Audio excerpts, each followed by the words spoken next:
Hello there, it's midnight and you're watching Nightline with me, Anita. The headlines.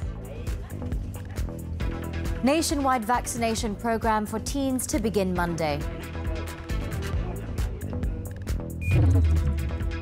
And Sultan of Johor to meet Prime Minister over Malaysia My Second Home conditions.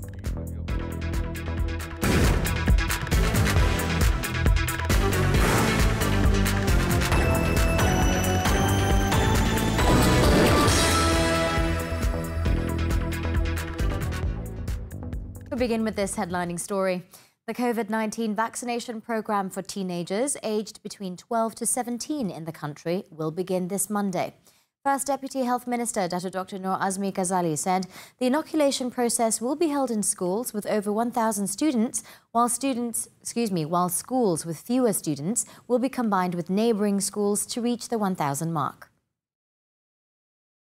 Speaking to reporters after launching the World Breastfeeding Week 2021 in Kuala Lumpur on Friday, Dr. Noor Azmi, who is also the COVID-19 Immunisation Task Force Adolescent Chairman, said such a measure is to expedite the vaccination process before schools begin physical lessons, especially for schools in rural areas or those with a student population of less than 1,000. As for students who are unable to join the program at school, they will be given an appointment to get the COVID-19 jab at their local general practitioner. He said the group will receive the Pfizer vaccines and the ministry is awaiting approval for the Sinovac vaccine from the National Pharmaceutical Regulatory Agency. Akan datang di Sinovac, tapi Sinovac kita belum dapat lagi kelulusan daripada NPI. Tapi data menunjukkan Pfizer dan Sinovac ini, Coronavac adalah selamat.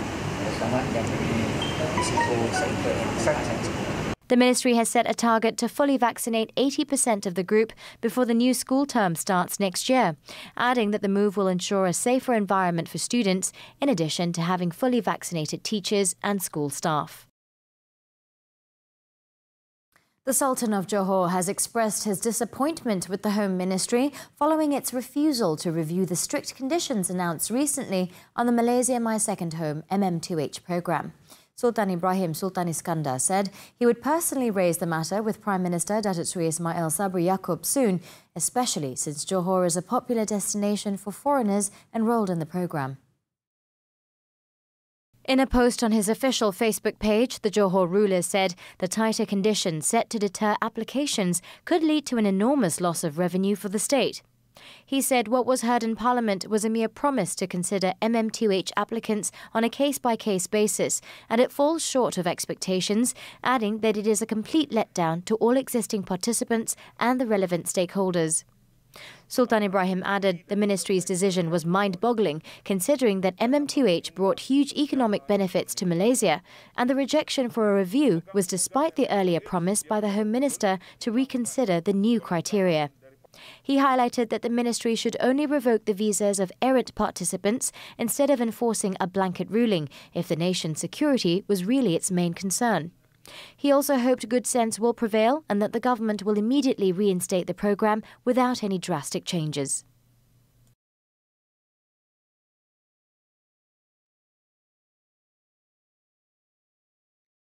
The government will roll out the fourth round of the Geran Khas Prihatin GKP 4.0 payments under the National People's Wellbeing and Economic Recovery Package Pemulih to micro, small and medium enterprises MSMEs starting Tuesday. Prime Minister Datuk Seri Ismail Sabri Yaakob said the payments will be disbursed twice to the recipients, with 500 ringgit given this month and another 500 ringgit credited to them in November. In a statement, he said the initiative involves an allocation of 500 million ringgit and will be distributed to existing and new GKP recipients. The assistance will benefit over 1 million MSMEs to ease their financial burden, and the payment will be credited directly to the bank accounts registered in the GKP system. In total, the government has channeled 6.08 billion ringgit for the MSMEs in the country under the scheme since the COVID-19 pandemic hit the country. Eligible recipients can check their approval status starting September 20th on the GKP portal, as shown on the screen. Check whether their appeal has been approved beginning Saturday. Finance Minister Datuk Seri Tengku Zafrul Abdul Aziz, in a statement on Friday, said the cash assistance would be credited directly to their registered bank accounts at the end of this month together with the recipients of the third phase BPR payment. He added that the BPR appeal payment would involve almost 200,000 recipients with an estimated allocation of 240 million ringgit. The government has updated the data of the B40 group who are eligible to receive the BPR after the appeal application was opened from June 15th to the 30th. The appeals have been re-evaluated by the Inland Revenue Board to ensure that the cash assistance initiative will be channelled and utilised by those who are truly deserving. The status check can be made via the BPR portal at bpr.hasil.gov.my.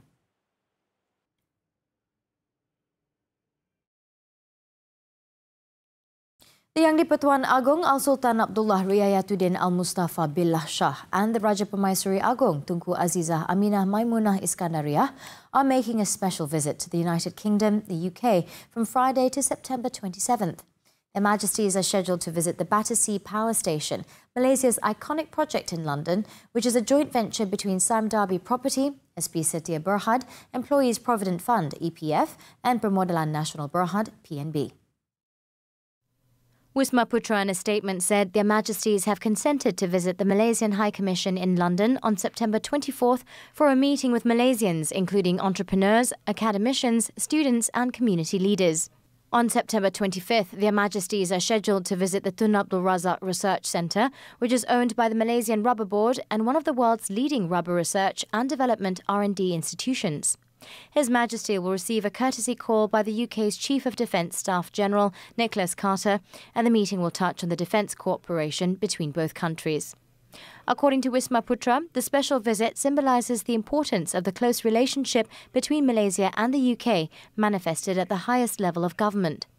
Apart from that, the visit signifies their Majesty's concern for the well-being of Malaysians, as well as the investment performance and the country's interests in the UK, especially during this challenging pandemic period. Meanwhile, Istana Negara in a statement said the Sultan of Perak, Sultan Nazrin Muizzuddin Shah, who is Deputy Yang di-Pertuan Agong, will perform the functions of the King when their Majesties are away for the special visit. Controller of the Royal Household of Istana Negara, Dato' Ahmad Fadil Shamsuddin, said this is in accordance with Article 33(1) of the Federal Constitution. It said the special visit of Al-Sultan Abdullah and Tunku Azizah is until September 27th, but their Majesties will stay in London until the third week of October. Their Majesties are scheduled to return home on October 23rd, and upon their return, the King and Queen will undergo self-quarantine for 7 days as set by the Health Ministry. In light of the current COVID-19 situation, Malaysian High Commissioner to the UK, Zachary Jaafar, said only a limited number of guests are invited to the event scheduled to be attended by their Majesties. Sebagai lambang keprihatinan yang di-Pertuan Agong Raja Permaisuri Agong ke atas kebajikan masyarakat Malaysia yang berada di United Kingdom ini, Seri Paduka Baginda berdua juga telah berkenan untuk mengadakan pertemuan bersama masyarakat Malaysia di United Kingdom dalam satu majlis high tea yang akan diadakan di Suruhanjaya Tinggi Malaysia di London. Antara jemputan yang akan menghadiri sesi ini yang terpaksa dihadkan bilangannya kerana langkah-langkah berkaitan dengan COVID adalah golongan profesional yang telah lama berada di sini, termasuk mereka daripada kalangan orang muda yang semakin ramai menumpa nama. The special visit is His Majesty's second to the UK since he became the Yang di-Pertuan Agong, with the first being a 7-day trip in 2019.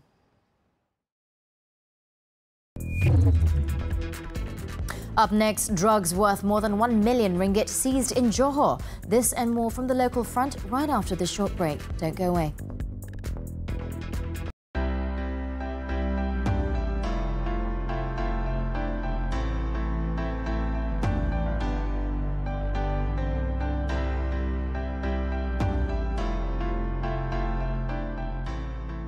Kalau semua ejen dah pakai Iris, Mata perlukan saya lagi ke? Semua rimau aku serang, aku masih boleh tendang. Kalau nampak jangan jengang, kalau kacau benang kami nanti dengar gendang perang. Lepas lawan yang di sini, lawan yang seberang. Kita jaga kita.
Welcome back, still on Nightline.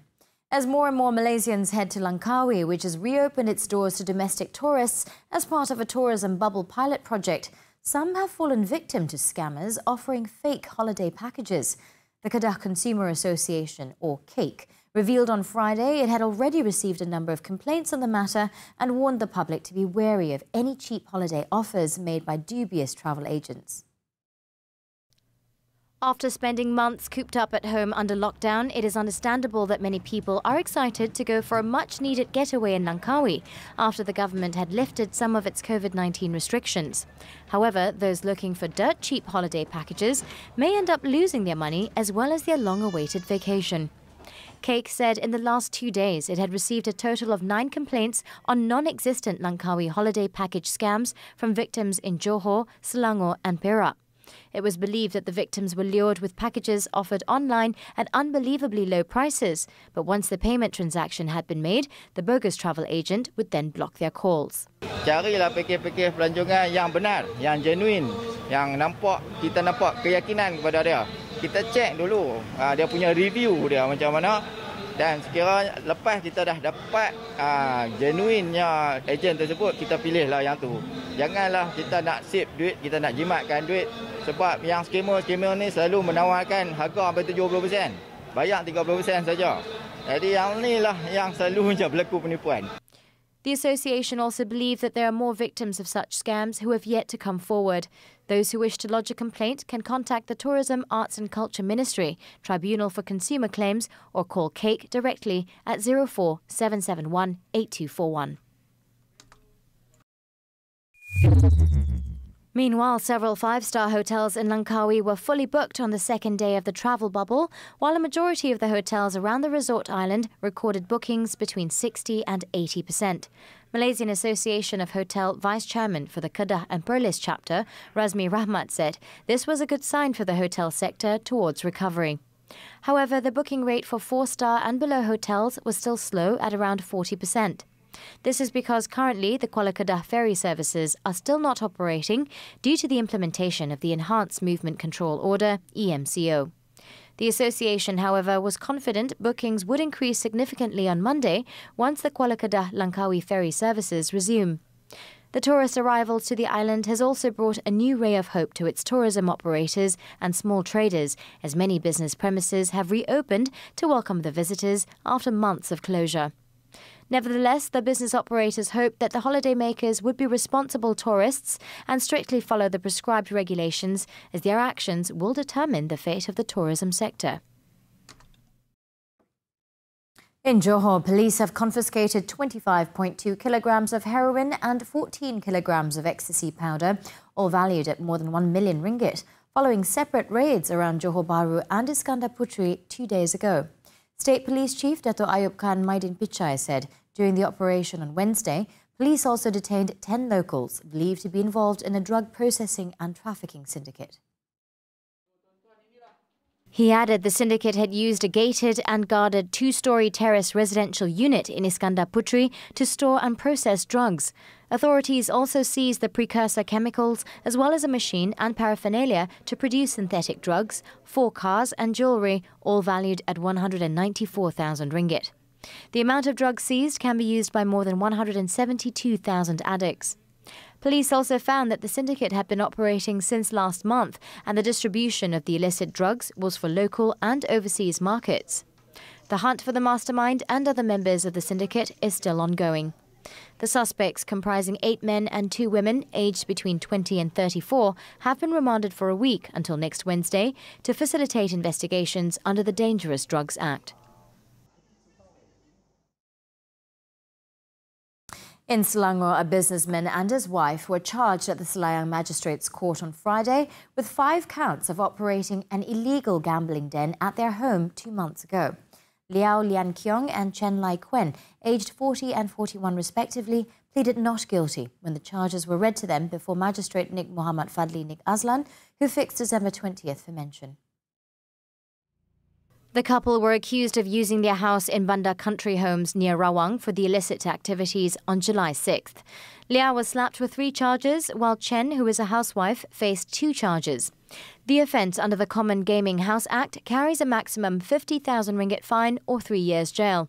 The court set 21,000 ringgit and 14,000 ringgit bail against the couple, respectively. Previously, it was reported that police had crippled a syndicate masterminded by a man known as Datuk Ken during a special operation near Rawang last month. Selangor Police Chief Dato' Arjunaidi Muhammad said investigations revealed that the suspect was also engaged in online gambling, Bitcoin mining and illegal money lending business since 2014. The syndicate was able to earn profit of over 8 million ringgit a year from the illegal activities. Authorities managed to seize 14 luxury cars, including a Lamborghini Huracan, Nissan GTR, as well as Porsche Cayman, and sealed 14 bungalows and 3 shophouses. Police also seized cash and froze 71 bank accounts, all worth nearly 33 million ringgit.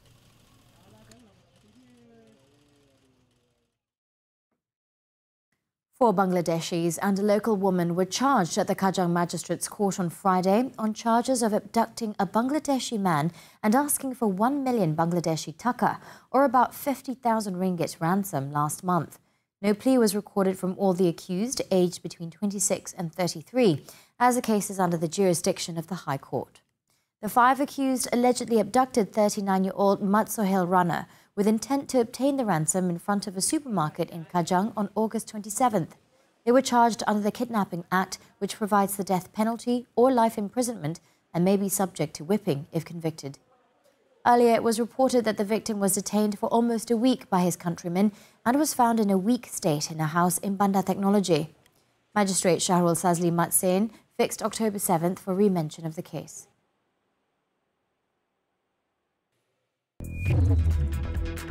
Still to come after this break, US and UK face international backlash over Australia defence deal. Do stay with us.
Welcome back onto the foreign front.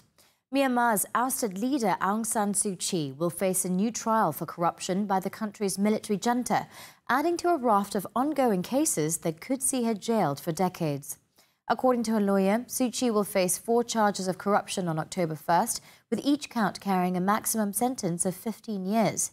The 76-year-old is currently on trial for flouting coronavirus restrictions during polls last year, illegally importing walkie-talkies and sedition. The junta has also charged her for accepting illegal payments of gold and violating a colonial-era secrecy law, although these are yet to come to court. Suu Kyi has been under house arrest since her government was overthrown in a military coup in February, leading to mass protests and a brutal crackdown on dissent. A local monitoring group reported that more than 1,100 people have been killed and over 8,000 arrested in the ongoing unrest.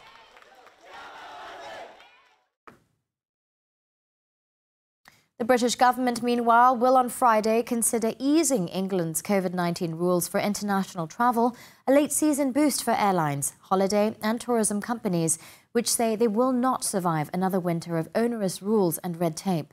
According to reports, the government will remove the requirement for fully vaccinated travellers to take a lateral flow test before departing their destination and a costly PCR test on their return into Britain, which can add hundreds of pounds per trip to a person. Ministers will also simplify the destination categories into either low or high risk, scrapping amber, with many countries, including Turkey, expected to be removed from the high risk red list. This comes following hints from Prime Minister Boris Johnson earlier in the week and amid reports that popular winter sun destination Turkey may be opened up for British travellers again.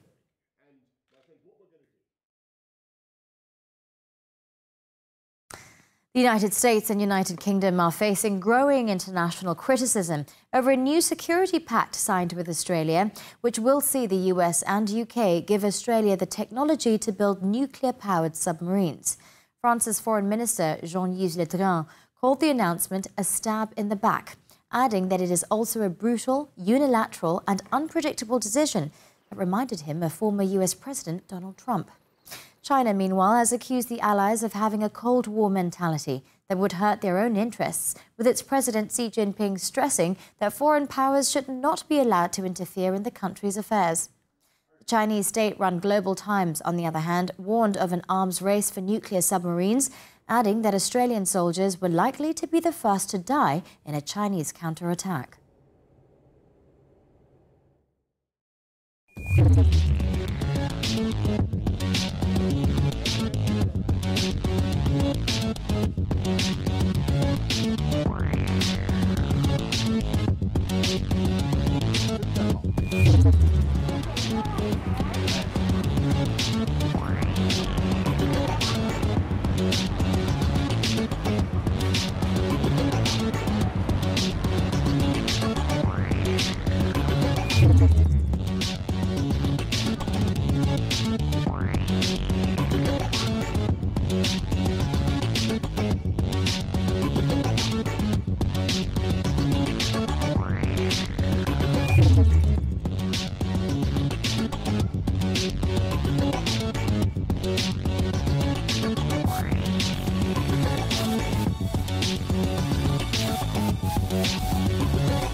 Coming up after this break, action from the Qatar Stars League. Stay tuned.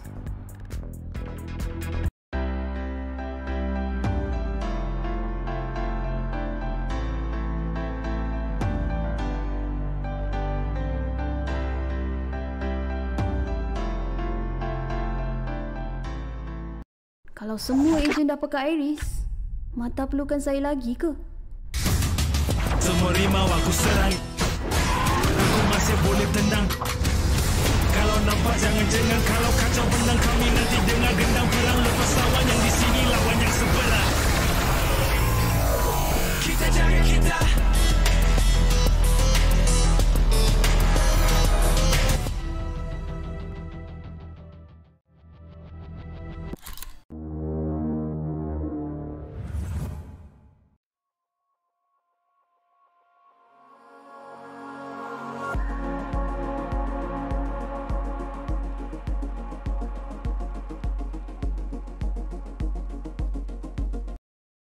Welcome back onto sports. The Qatar Stars League.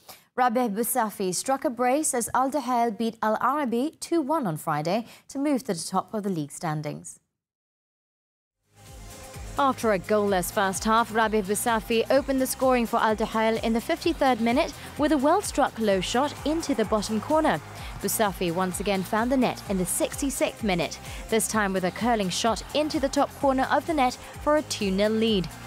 Abdelkader Elias pulled one back for Al Arabi in stoppage time, but it was too little too late to prevent the visitors from taking the maximum 3 points. With the win, Al Dahail sit top of the table by goal difference on 6 points, with Al Sadd in second after 2 matches. Meanwhile, Al Sadd continued to pressure the league leaders with a convincing 3-1 win over Al Qatar SC. It was Al Qatar who first took the lead through Sebastian Soria in the 39th minute with a well-composed finish. Andre Ayew levelled matters for Al Sadd in the 63rd minute to make it 1-1 before Guilherme dos Santos Torres added the second for the visitors in the 78th minute for a 2-1 lead. Baghdad Bounedjah then completed the route for Al Sadd in the 83rd minute, sealing a 3-1 win for Xavi Hernandez's side.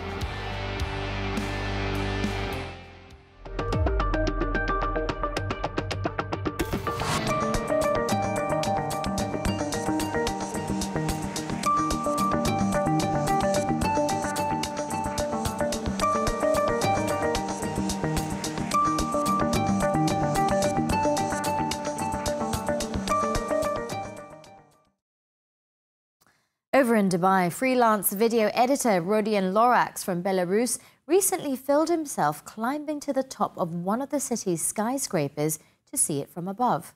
The breathtaking stunt wraps up Nightline this time around. With that, I'm Anita. Thank you for tuning in and be well, Malaysia.